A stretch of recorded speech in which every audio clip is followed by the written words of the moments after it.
Atlanta police has a warning for you tonight. They say robbers are using a dating app to lure members of the LGBTQ community.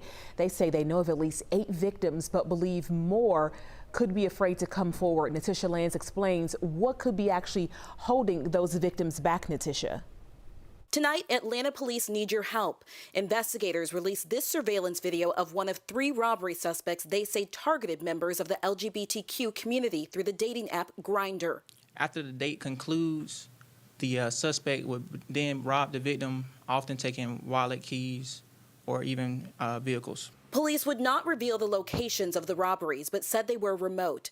Sergeant Rodney Jones said 8 people have been robbed at gunpoint since February, but believes there are more victims who may be afraid to come forward. LGBTQ people experience and have credible fear of discrimination, harassment, and abuse by law enforcement, and that is actually the main driver of hesitancy around reporting crime and victimization. LGBTQ people are 4 times more likely to be victims of violent crime.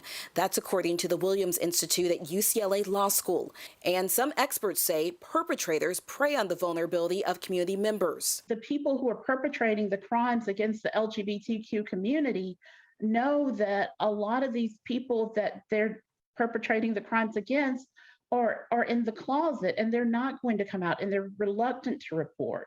The Atlanta Police Department's LGBT Liaison Unit is assisting with this investigation.